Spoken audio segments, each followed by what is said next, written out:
अस्सलाम वालेकुम class, welcome और welcome back to my YouTube channel educate 48। आज हम करने वाले हैं फंक्शन ऑफ पार्लियामेंट। ठीक है, गवर्निंग अवर सेल्स हम यूनिट पढ़ रहे हैं। पीछे वाली वीडियोस देख कर आएँ ताकि आपको समझ आए कि अपर हाउस लोअर हाउस के बारे में किसके बारे में पढ़ रहे हैं हम। फंक्शन ऑफ पार्लियामेंट हम आज पढ़ने वाले हैं लेजिस्लेशन। लेजिस्लेशन क्या होता है? हमने तीन ब्रांचेस पढ़ी थी इसकी, लेजिस्लेटिव, एग्जीक्यूटिव और जुडिशल। ठीक है, तीनों एक के बाद एक डिस्कस करेंगे। एक वीडियो में हो पाए तो ठीक है, नहीं तो अलग अलग वीडियो में। और ये इंपॉर्टेंट है, ठीक है, आपको सारी पार्लियामेंट असेंबली वगैरह समझ आ जाएगी, तो और से समझें। लेजिस्लेशन क्या होती है? The main function of parliament is to make new laws and change existing laws. Parliament का जो अहम काम होता है वो होता है नए कानून बनाना और जो पहले से कानून मौजूद हैं अगर उसमें कुछ चेंजिंग करनी है तो वो करना।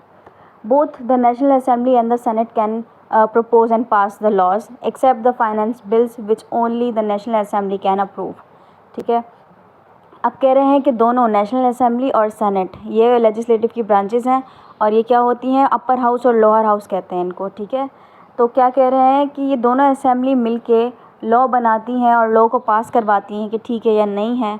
सिर्फ एक बिल के, फाइनेंस बिल जो होता है वो ये दोनों मिलके नहीं करती, फाइनेंस बिल सिर्फ नेशनल असेंबली पास करवाती है। ठीक है, law proposed and discussed and debated before approval. और ये जो कानून बनाए जाते हैं इनको जो है पहले डिस्कस किया जाता है आपस में, फिर जो है दोनों ये नेशनल असेंबली और सेनेट वगैरह डिस्कस करते हैं, इसको डिबेट करते हैं इस पर कि ऐसा होगा तो ऐसा होगा, ये सही नहीं है तो वो सही नहीं है, जैसा जो भी। उसके बाद उसका नतीजा निकालते हैं कि इसको अप्रूव करना है, इस लॉ को पास करवाना है कि नहीं करवाना। सही है, आगे है हमारा रिप्रेजेंटेशन। रिप्रेजेंटेशन क्या है? The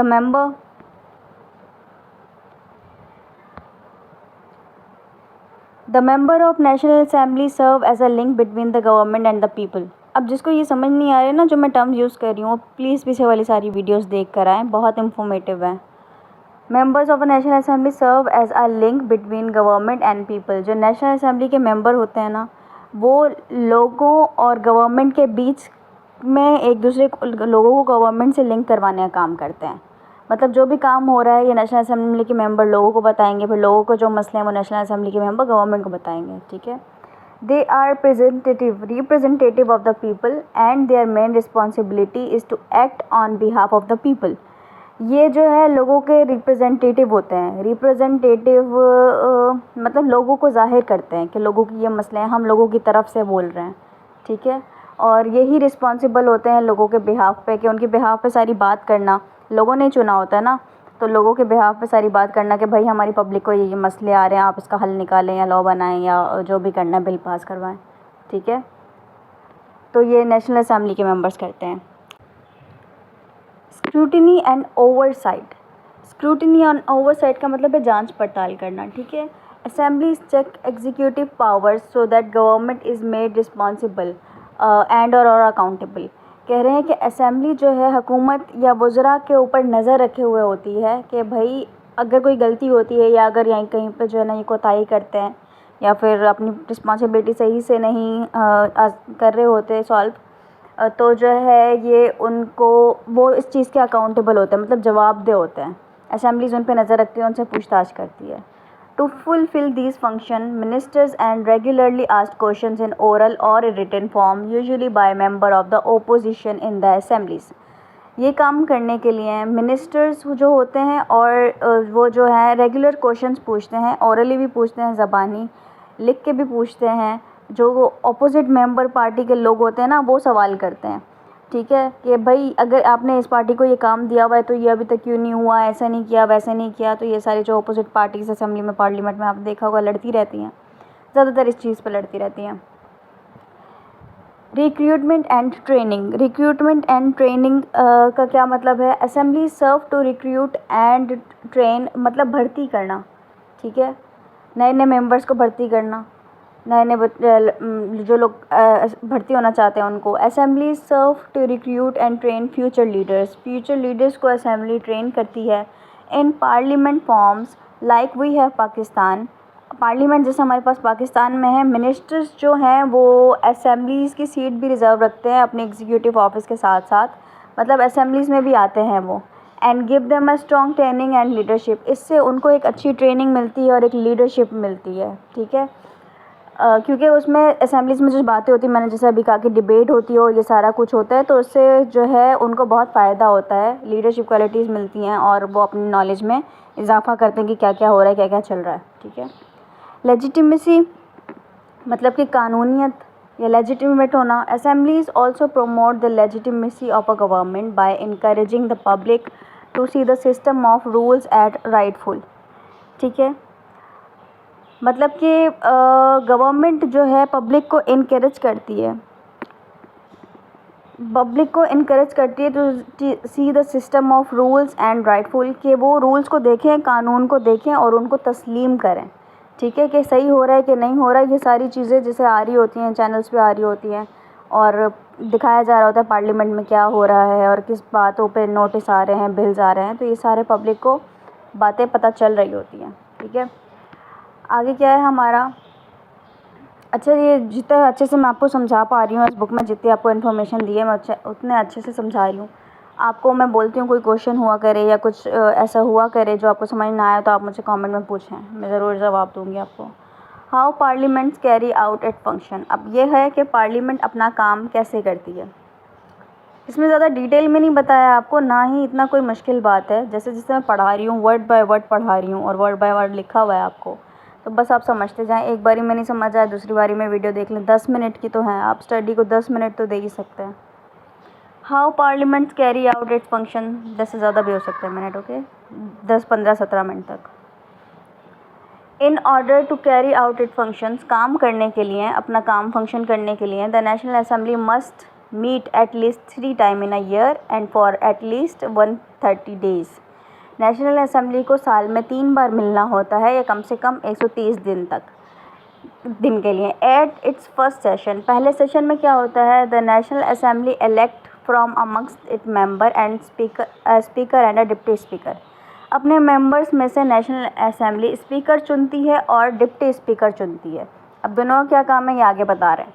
the speaker presides over the national assembly, जो स्पीकर होते हैं वो सदारत करते हैं नेशनल असेंबली की। क्या काम होता है स्पीकर का। The speaker rule its to a moderate debate, जब कोई डिबेट शुरू होती है तो स्पीकर का काम है कि वो ये देखे कि डिबेट जो है कहीं पे बुरे अल्फाज ना इस्तेमाल करें, बहस में ना बदल जाए डिबेट, तो ये डिबेट को मॉडरेट करते हैं speaker. Make ruling on a procedure and announce the result of votes, ruling देते हैं कि अगर किसी पे इख्तलाफ हो जाए कि ये हम कोई 2 बात नहीं मान रहे कि हम ये नहीं करेंगे, आप वो भी अड़े में कि हम भी ये नहीं करेंगे या हम बात नहीं सुनेंगे या जो भी, अगर कहीं पे इख्तलाफ हो जाए तो जो आखिरी फ़ैसला होता है वो स्पीकर देता है कानून के हिसाब से और वो सबको मानना पड़ता है, ठीक है। With the result of the votes, और जो वोटिंग होती है अगर किसी बात पे, तो उनके जो रिज़ल्ट आते हैं, बिल पास करवाना है नहीं करवाना, कानून सही है नाफिज कराना नहीं कराना, और जो बाकी मसले जो डिस्कस होते हैं उनमें अगर वोट्स करने की बात आ जाए तो जो वोटिंग के रिज़ल्ट होते हैं वो स्पीकर बताता है। The speaker is suppose to be non partisan and impartial, does not take side in the discharge of function.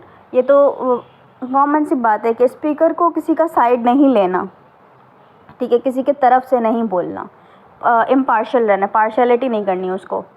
In the absence of the speaker the deputy speaker act as the speaker, जब speaker नहीं होता तो deputy speaker जो है speaker का काम करते हैं बस, ठीक है। Most of the work undertaken by the national assembly is done by the standing committee बनाई भी होती है इन्होंने। ज़्यादातर नेशनल असेंबली का जो काम होता है कमेटी के मेंबर हल कर लेते हैं। The standing committee examines bills refers to the by the house. National assembly, ये जो हाउस है, अपर हाउस लोअर हाउस, उसमें एक हाउस नेशनल असेंबली है और एक हाउस सेनेट है, तो ये हाउस नेशनल असेंबली की बात हो रही है, ठीक है।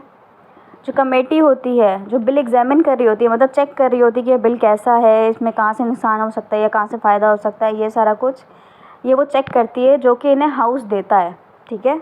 And submit it report to the house, और वो चेक करके फिर उसकी जो रिपोर्ट बनती है वो वापस हाउस को देती है कि भाई, नेशनल असेंबली जैसे उसको वापस देती है कि भाई ये बिल सही है, पास कराना चाहिए, या बिल सही नहीं है, पास नहीं करवाना चाहिए, तो ये बताती है।